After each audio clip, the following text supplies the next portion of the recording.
All right, let's get right into this explainer and decode some of the most profound, frankly mind-bending concepts from Volume 29 of the Zongjing Lu. Now, if you've ever questioned the fundamental nature of the world around you, you'll want to buckle up because we are going to completely challenge everything you think you know about external reality. This ancient text, compiled by the Zen master Yongming Yanshou, well, it isn't just some dusty historical relic. It is an absolute masterclass in understanding human consciousness. We're starting with this ultimate philosophical hook. Outside the mind, where is the Dharma? The text uses this really powerful question to just entirely shatter our illusions about linear time and physical space. And it sets the stage for a pretty shocking revelation. I mean, for instance, the text argues that the Buddha never actually entered nirvana and never actually left the world. Why? Well, because concepts like leaving or entering, or honestly even time itself, are just constructs. Think about it. If absolutely everything is the mind, there is literally nowhere to go. Zen master Yongming Yanshou uses this absolutely brilliant, vivid metaphor to describe our limited perception of these profound truths.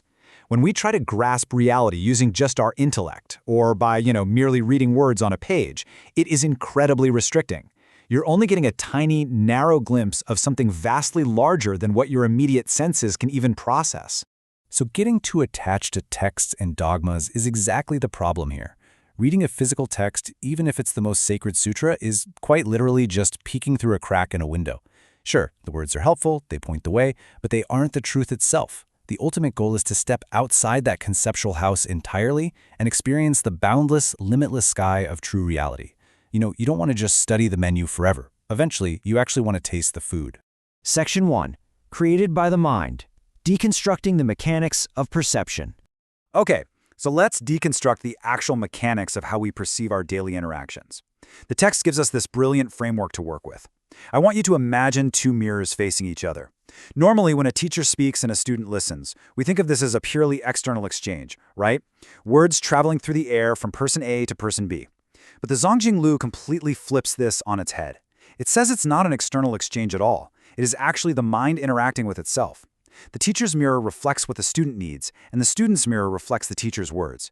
It's just consciousness, endlessly reflecting itself back and forth.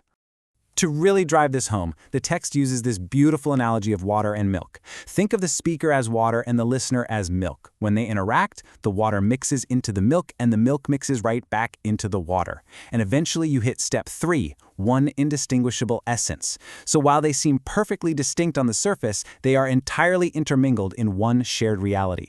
There is no absolute hard separation between you and the person you happen to be talking to. Now, you know as well as I do, mastering this level of understanding doesn't exactly happen overnight. The text outlines these ascending stages of spiritual realization, sort of like a curriculum for the soul.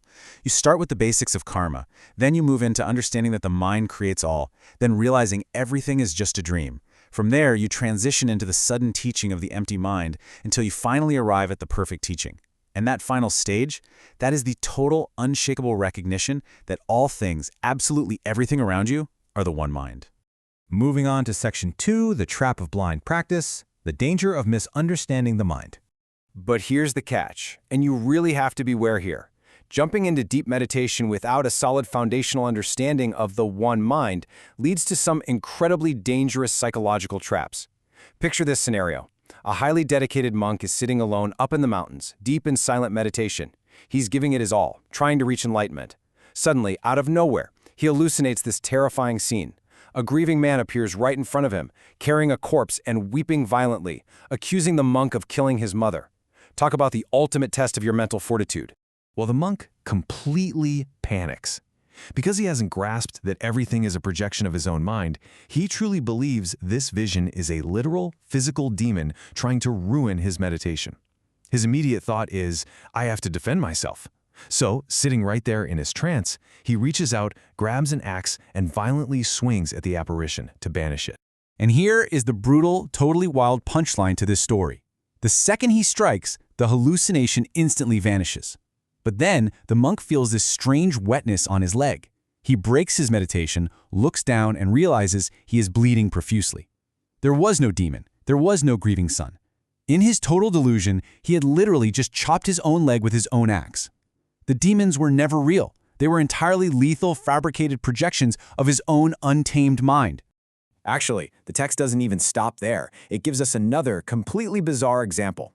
Another meditating monk hallucinates a wild pig attacking him. He bravely fights it off, grabs the pig right by the snout, and yells for his fellow monks to bring fire to burn the beast.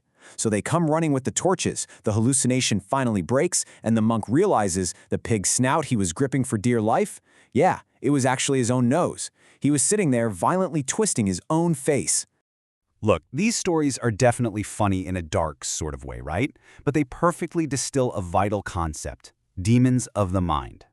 Any external enemy, any overwhelming distraction, literally any terrifying obstacle you face in your spiritual journey or even just in your daily life is fundamentally just a shadow cast by your own internal state. If you don't realize your mind is the projector, you're going to spend your entire life fighting the movie screen. Which brings us to Section 3. All things return to one. Transforming your daily life. So, let's bring it back home. Why does this ancient philosophy actually matter to us today in our modern world? How does mastering the concept of the one mind practically transform your daily suffering and your daily joy? Well, the text clearly states that how your mind turns dictates the reality you live in, period. It sets up this stark contrast between following the mind and reversing the mind. When you follow your mind's natural, pure, unobstructed state, when you recognize that everything is part of one shared reality, you achieve a state of deep peace, nirvana. But when you reverse it, when you cling to the illusion of separation, your ego, and these fake external demons, you just stay trapped in samsara, that endless cycle of anxiety, life, and death. This next quote brilliantly summarizes the entire stakes of the text right here. If you follow it, it is called nirvana. If you reverse it, it is life and death. Your everyday experience of heaven or hell, it isn't some mystical place you go to after you die. It is an environment actively constructed, right here and right now, by the direction of your very own thoughts. So the ultimate takeaway from this explainer is actually incredibly empowering. Yes, your mind is the architect of your suffering, we've established that, but that means it is also the absolute ultimate source of your joy. That external reality you are so stressed out about, it's just a mirror reflecting your internal state. Mastery of your perception is, quite literally, mastery of your life. Guarding your mind and really understanding its reflective nature is hands down the single most important action you can take. So I want to leave you with a provocative thought to chew on as you go about the rest of your day. Just look around you right now.